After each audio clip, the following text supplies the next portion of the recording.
Glass. Hi everybody, this is Tim from Rating Central with another video review for you. Today is on Glass. This was one I was personally looking forward to for a long time, ever since I saw Split in the theaters, actually. Phenomenally looking forward to this. Just the idea of putting two what I thought were unrelated things together in such a twist in Split just opened so many doors for opportunity. And I think that it could have done such a great job with this, and that's not to say it didn't. I actually really, really enjoyed this movie. I just think it could have been better, and I think it was a little short sighted. So we'll get into that a little bit in a sec. As with all Shyamalan films, I mean, of course, there's twists and turns throughout the whole thing. But one thing he is very good at, and again, you see it in this movie as you do in most of his movies, the attention to detail is phenomenal. The way that the Unbreakable world was brought into the Split world and vice versa was very seamless. I felt it was very controlled, which was good. The little nuances were there, the little touches just to say that this was always the way it was supposed to be. And whether that was the truth or not, I can't tell you that. I mean, obviously, fans have been wanting an Unbreakable 2 for 20 years. They kind of got it with Split, I guess, in this bringing into a new era. There were certain shots that were pulled from the behind the scenes footage of Unbreakable, for instance, that were put into this. So it looks like new scenes when they're really not, but it really works in the way that they did the plot in this movie and the way they did the shots. The movie starts off with a bang, which is fantastic. It starts off the way it should. They get all the weird stuff out of the way right away, which I liked. They do a lot of backstory in a very, very quick matter of minutes, which is actually good. I mean, this movie is actually made so that you don't need to see the first two to understand what's going on in this movie, which is a very delicate and hard thing to do to start with, I would think. I mean, it's just like anything else. If you've seen the other two movies, obviously you'll get more out of it. But it wasn't necessary, which I will applaud Shyamalan for that, because by all means, it's got to be not an easy task to be able to do this. I do have some problems with the movie, of course.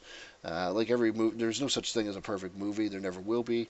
For me, Sarah Paulson is one of those problems. Her character to me was very flat, very. I mean, she was a necessary character, but she has no emotion in this movie, like zero, nothing. You could have picked anybody and put in that role. I don't know why you need somebody of the caliber of Sarah Paulson. I mean, generally speaking, she's a fantastic actress. Um, just surprised me. Again, you could have pulled an extra and put her in, like put an extra into this part because she just had literally no emotion throughout this entire thing. Samuel L. Jackson played his part very well, same as he did in Unbreakable. You really got to feel that even though he hasn't been in that role for 20 years, he has always been in that role. It's just Samuel L. Jackson's always a phenomenal actor, in my opinion. Does very little that there's very little out there that he doesn't do well. I was even impressed with Bruce Willis for the most part. I mean, generally speaking, the last it's got to be 15 years. Most of the parts that he takes, he's pretty lackadaisy about his roles. There's not a lot of emotion behind him here. He actually did a good job in this movie, the same as he did in the first one. And maybe that's just the role. Maybe he's excited to play this role again. I mean, good on him. I've always liked Bruce Willis, but again, he's been lackluster in the last few years. It was nice to see a decent performance out of him. But I do have to say that just like in Split, the takeaway is James McAvoy. He's just brilliant. There's no other word for it. He is brilliant. He's taking on even more personalities this time in general than he did in Split. That's not to say that the character changed because it didn't. It just means that you actually get to see all of these 20 or so personalities at different times in the movie. And I don't mean for like one phrase here and there. Like there's certain scenes where within a minute scene he's gone through three or four different people, and you can see the transition, and you really feel like he is every one of these different personalities. He is phenomenal in this role. Like, just you couldn't have picked a better person to play this role. Steals the show. 100% steals the show. And again, I really loved the movie until the twist. Now, I'm obviously not going to give away the twist. There was some twists and turns throughout the movie, but I mean, it's a Shyamalan movie. You know there's going to be something out of left field. It's always the case. I don't know how I feel about the twist when it comes right down to it. I almost feel like the twist ruined the movie for me, which is terrible to say because I actually really enjoyed it until the twist happened. I it, it's hard to say it without telling everybody what the twist is. It was just the twist. Just that twist just wasn't necessary when it comes down to it. In my opinion, it just wasn't necessary. I'm sure there's going to be thousands of people out there that love it, and that's fine. My problem with it is we've seen it before. We've seen the twist a million times, and I mean, if you were going to do it that way, then you should have maybe built it up throughout the movie. It really is a twist out of left field. Normally with Shyamalan's things, he's hinted at things over time, or if you could put it together, if you knew what you were looking for. In my opinion, there was really nothing to indicate what this twist was going to be, which, in my opinion, takes away from the payoff of it. And that's not to say some of the other things that happen after the twist. So, I mean, for me, it's three-quarters of the movie is phenomenally done. The last act is tough. It's a tough act to get through. Now, there is some exceptions here. I mean, as soon as they get to the institution, the movie slows right down. And, I mean, it's okay, but they could have changed things around, put some more action in, cut some of the dialogue back. I mean, the pacing in the institution itself could have been revamped for sure. It's going to be a hard sit for a couple of people. There's no two ways about that. They could have done a better job for sure in that institution. Just either cutting it back or putting more action in or just changing certain things around. I get it from the story side of it, but they only have so much time to really show what these characters could do, and I just kind of felt like some of it was wasted sitting there in that institution. So the one thing I will say is there's some weird shots. I mean, Shyamalan's known for that, for doing some weird angles and things like that with the camera. There's a lot of that still in this, which is actually good. There's nothing that I would say was really out of left field or anything like that. It's shot very well. His use of color is always fantastic. He's always been good for that. Very minimal special effects, which is again in a movie like this where it's set more or less in the real world, which I mean it's similar to what the MCU is trying to do, but at the same time, this is more down to earth than what the MCU is. I mean, obviously you don't have people flying around and doing things like that, so it was good to see that most of the effects were practical.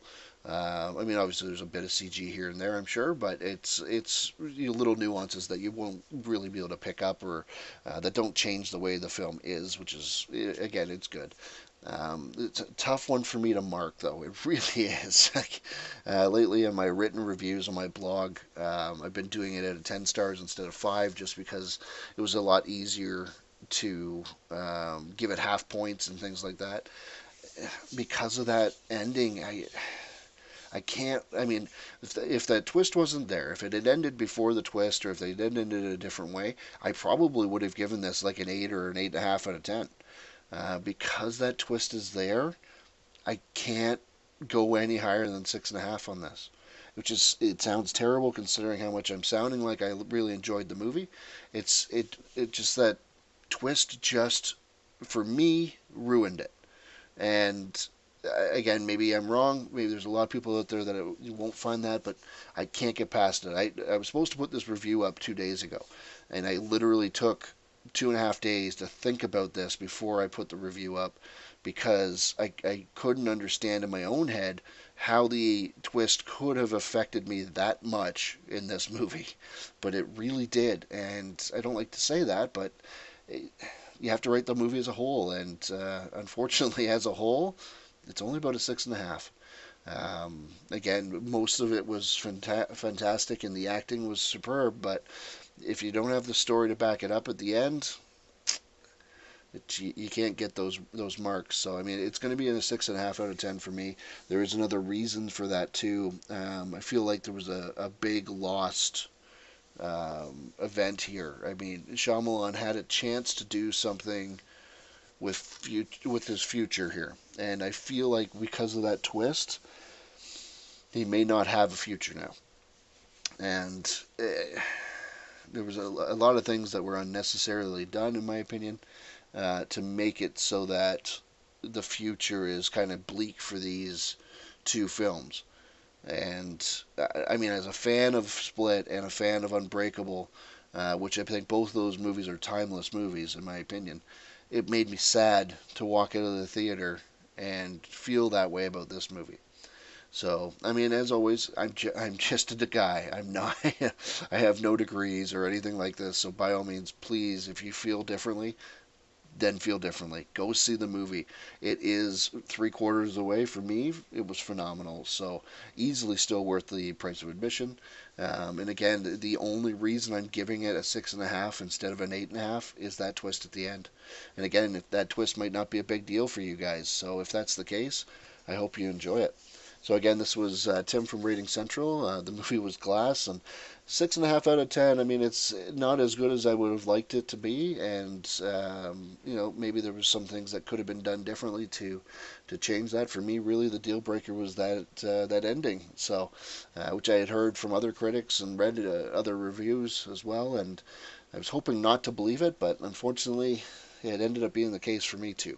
One last thing I have to put in here that I just found out about a few hours ago, so I came back and re-edited this before it went live. So the character Casey Cook, who is from Split, she's the survivor girl from Split. Anya Taylor-Joy plays her. She was a fairly decent actress in Split, but I didn't realize until today, earlier today, that this movie Glass is actually supposedly taking place about 3 weeks after Split. Now that I know that, I have another little tidbit that I didn't like about this then. She is very, let's say, not how I would expect somebody that just survived a uh, kidnapping to react. She is not traumatic at all. She is not upset. She is not basically the same person. I thought this was like a year after, maybe 2 years after. I found out today it was about 3 weeks after, so that's a big problem with her character in this movie. So that's my final thing. Again, 6.5 out of 10. Go see it and enjoy it for the most part. And if you like it, then you like it. If you didn't like the twist, well, then you're with the rest of us. Have a good day.